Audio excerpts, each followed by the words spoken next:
Hello vinyl community, this is Sean, and for this video I'm coming back to my series of going through my collection a little bit at a time, one by one, few at a time, A through Z.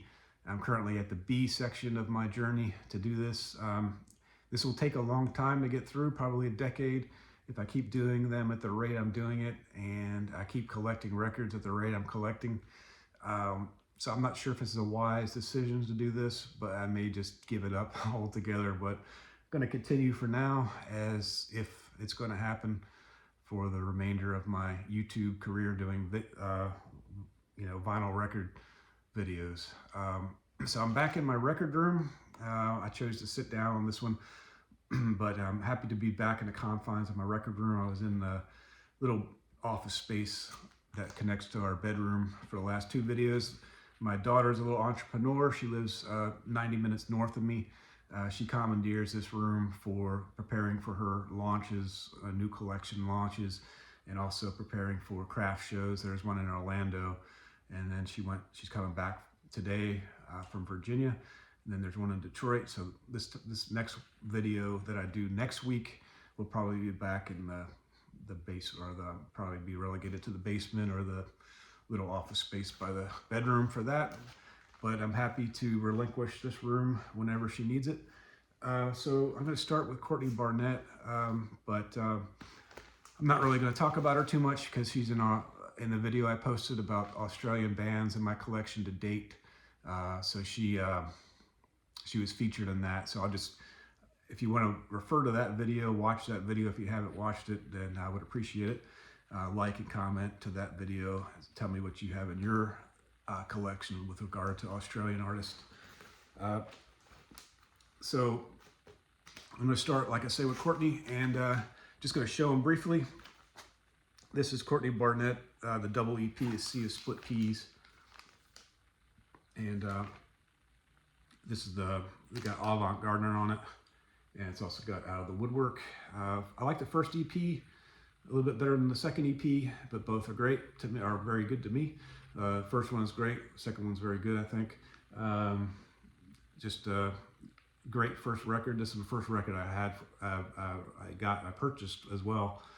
Not only the first record of the ones I'm going to show, but my first record of Courtney Barnett. And then for the next one, it's my favorite album that I ranked from her, and that's Sometimes I Sit and Think, and Sometimes I Just Sit. And this one's got her hardest rockin' song from her catalog, probably, which is Pedestrian at Best. And it's got also Elevator Operator, Depreston, great songs. And then the last two songs, Kim's Caravan, Boxing Day Blues, just classic. The whole record is A-list material in my book, and my favorite Courtney record. And then these two should be married in my opinion, but I think actually Kurt Weill's already married. But this is a lot of Sea Lice, the collaboration between Kurt Weill and Courtney Barnett. This one, Over Everything, great song. Out of the Woodwork, Let It Go, Continental Breakfast, just great tunes off this one. And you can tell they had a really very good time making this record, and it shows on the album. Some people say they had too much fun and they knocked it because of that, but I thought it was really a great collaboration, and one that's great to have in my collection for sure. There they are there as well. And then Courtney Barnett, Tell Me How You Really Feel. Close second in my rankings. This one, City Looks Pretty. If you look it up on YouTube, there's a video, and that's really a well done video, really cool video. It's in I want to say Piedmont Park in Atlanta, in the that shows the skyline of Atlanta. And I love this album cover, the tint, the red tint, and I love the silver there, gatefold. Really great record, neck and neck with Sometimes I Sit and Sometimes I Just Sit and Think. And then the last one from Courtney that I'll show is Things Take Time, Take Time. And this one, not nearly as good as the other albums that I showed. Even the collaboration is better than this one for me. a lot better than this one. It does have still a good album, but this one's got a great song in Ray Street, which ranks right up there with any other song she's had. But the side A is better than side B for me, but it's still a good record. It's just not up there. This came in a bunch of variants. This is like a paint palette, and I think my variant that I have is this one right here. And again, that's things take time. And this is the gatefold as well. It just has the lyrics. Just a pretty cool blue paints there. A pretty good idea for a record, jacket. Okay, so now I'm going to go to the albums that I'll spend a little more time with. I'm going to show only like 4 records here. Baseball Project is the first one I'll show. I'm going to steal something from MGK Boston.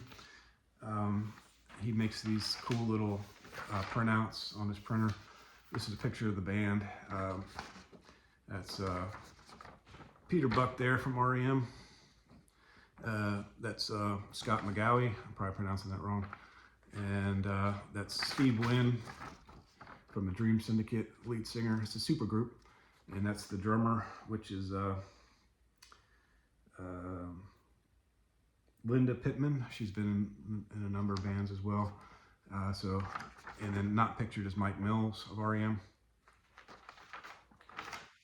So the record I have for the Baseball Project is this one here. It's a 3rd record.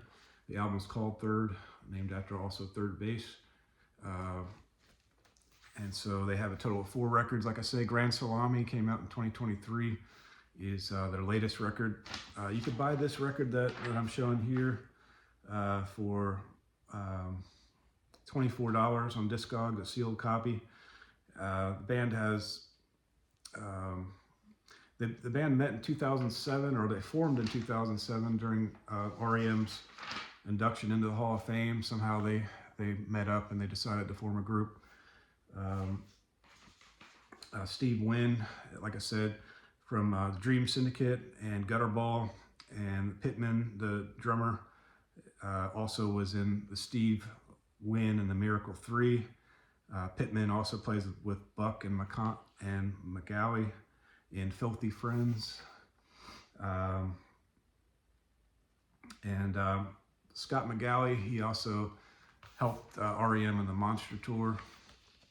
And then he helped him on the studio records from, Around the Sun, Up, Reveal, New Adventures in Hi-Fi, pretty much everything after Monster. And then all the way up to Accelerate and Collapse Into Now. He contributed in the studio playing bass, guitar, backing vocals, keyboard. He just did everything for him. Kind of an unofficial member of REM from Monster onward. And then also McGowie was in a great band called the -3. And also Buck and McGowie played Robin Hitchcock in the Venus 3. And also Buck was with the -5 as well. And also the lead singer of Snow Patrol, they formed Tired Pony, which is on my want list pretty high up. And that also had Buck and McGowie in it. So as a kid growing up, I was always a baseball fan. I actually was a sports fan, all sports, football, baseball, basketball, college football, I knew all the players. I was like, I could care less about sports with the exception of baseball. I watch baseball religiously pretty much. I'm always looking at the box scores, every morning. That's just part of my routine. It always has been. I watch a lot of baseball on the app, the MLB app. So always been one of my passions. And but regardless if Steve Wynn is Scott McGowie and Peter Buck are on any band, if they were called the Soccer Project, I would buy the record. And so they have a video on YouTube if you want to they were at a Seattle radio station, and Wynn played 2 of the songs as lead singer, and McGowie played on 2 of the songs as lead singer. So you could kind of, if you like those songs, if you think, then you might want to think about purchasing a Baseball Project record. So that's the Baseball Project. Okay, so the next record in my collection is the Bats. They're called, the album I have is called Foothills. And, you know, like I say, I'm trying to rank my records, and maybe one day in the next decade, I'll release my top 100 or something like that. But this one ranked as an A for me. You know, they're a New Zealand band formed in Christchurch. They're part of the Dunedin Musicians, whatever that is. A new term for me when researching this video, so I need to research it further. Alternative, folk rock, indie rock, jangle pop is what they're classified as. I hate labels, but you could buy it today near mint, $18 with shipping on Amazon, Discogs, and then on Amazon it's $18 as well if you have Prime, free shipping, so it's the same cost. Their 10th studio album, and this is, they have a total of 10 studio albums. This is the latest release. Recorded in the Southern Alps of New Zealand, Lord of the Rings territory. Same 4 members from their existence in 1982. Robert Scott, lead vocals, Kay Woodward, lead guitar and vocals, Malcolm Grant and drums. The offshoots, Robert Scott has had some solo records, former member of The Clean, which I believe is also considered part of the Dunedin Sound Musicians. I think he played bass on that and not vocals, but I could be wrong. Magic Heads, he was a part of, with a female lead singer named Jane Sinat, which I think that's the only band. She got a really great voice on the snippets that I've heard. Put that on my list. But he may have sung on some of the songs, I'm not sure. But and then Kay Woodward.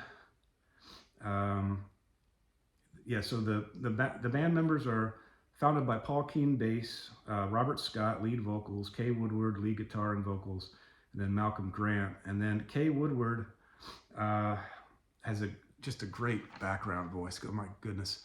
On this record here, I just rated every song high. I mean, in large part because of her backing vocals and the harmonization she has with Robert Scott. It's just awesome. It's just mind-blowing to me how good this record is. And so I researched her especially because just really talented and great singer. And she formed a group in, I think, 1994 called Mini Snap, and they just reissued the record this year on a little Texas label. I think it's called Thin Texan or Tall Texan Records. I wasn't going to buy any more records until at least May, or it was going to be May. I was going to try to refrain from any more purchases, but I had to pull the trigger on this one. Again, stealing from MGK Boston. This is the album I bought, limited to 200 copies online, just released, I think, 2023. I played some of the snippets on Discogs. It just sounds awesome. So I had to, it was only $20 plus the shipping. I bought it directly from the record company, so I couldn't pass it up. You know, who knows if it'll be there, how long it'll be there. This is a picture of the band in their early years, I suppose. And then a more recent picture is this one here. I got these off Discogs, and this might be from the latest record time frame. I'm not sure, but definitely a later picture of them. I guess what else on this one? I think that's about it. But absolutely love this record. Can't say anything enough about it. And that's Foothills. And there's a picture of them as well. A new picture of them. Really talented group. All right, so then the next record I'll show. One day my wife came up to me and said, "Hey, do you like the Beach Boys?" I think I said, yeah, they're on my want list. And so I didn't know why she asked. I totally forgot about it. I never asked her why she asked me that before. After that, and then we went to Germany to visit her family, and her sister and Thomas, so Katrin, her sister, my wife's sister, and Thomas bought me an REM record for Christmas, the best of. I didn't have it in my collection, and then they also bought this. They got it for cheap. They said, I think like $1 record, and the very best of the Beach Boys. It's got a real cheesy cover. This is only made in East Germany, this version. So it's cool to have an East German record. You know, I hate European record jackets. They're made out of these flimsy cardboard, and they're smaller than your normal record jacket. I absolutely hate it. But the vinyl itself is it's impeccable. It's just like clean as can be. You know, I think it's just ridiculous how tight it is. But it's on Amiga Records. Just great condition on this one. And I'll put it away later because it takes me like 5 minutes to put it up because it's so tight in that damn jacket. Okay, so anyway, I only had Pet Sounds on my want list, but this one's a good one to have. I mean, it's got, I looked at the Pet Songs list, and it's got Sloop John B on it, which is also on Pet Sounds. It's just got all their hits, basically. And whenever I want to listen to the Beach Boys, this is a great one to have to refer back to. So thank you, Thomas. Thank you, Katrin, for this one. And I have a calendar. I was going to show you a picture, but I didn't know if you'd be cool with that. So maybe when I go through my REM records, if you could leave in the comments, if you watch this video, if it's okay to post your picture, would appreciate it. All right, and then the last one I'll show is a band called Beach House, and I bought it it was on a Whatnot auction, and I heard some snippets from Beach House. It's dream pop, and I always thought the dream pop was kind of intriguing. I mean, parts of Ocean Blue are sort of like dreamy pop, and so I gave it a chance, and I gotta say I like it. I liked it the first listen, and I liked it the last listen. You know, I'm preparing this video. It's just a really solid record. I found myself rating the songs the exact same throughout because so much of it is formulaic. It's kind of like same on all the songs, but a couple songs did sound, but all, you know, very good songs. And then, but the ones I like the most are on this one are Once Twice Melody and Superstar, which is their first two songs. And then on side C, I like the song Masquerade. I ranked all of those as A-list songs better than the others. But, you know, it's just, I don't know, look up dream pop, and, you know, you either like it or you don't. But I particularly like it. And this is, it comes in different variants. This is the, I think this is the non-deluxe variant, but it's got a huge poster in it. So I didn't use my MGK Boston print job on this one since I had this poster. This is pretty damn huge right there. So it comes with a cool poster. So that's basically it for my collection that I'm showing today anyway. So I hope you enjoyed it. This one came out in 2022. It's their 8th studio album and their latest. The band's from Baltimore. Let's see, got the US Billboard number 12. Victoria the Grand is the vocalist and keyboard. Alex Scaley is guitar and keyboards, backing vocals. Liner notes of Once Twice Melody also lists James Barone as a full band member now for the first time. Congratulations, James Barone. Most collected album of Discogs is Depression Cherry in 2015. So, I mean, I wouldn't mind getting more Beach House records. Maybe not a huge priority for me. Same as maybe not a huge priority to get Pet Sounds from Beach Boys, but great albums nevertheless. So I hope you like this video, and if you want to subscribe if you haven't already, put the thumbs up maybe, leave comments. And thank you for watching. We'll see you next time.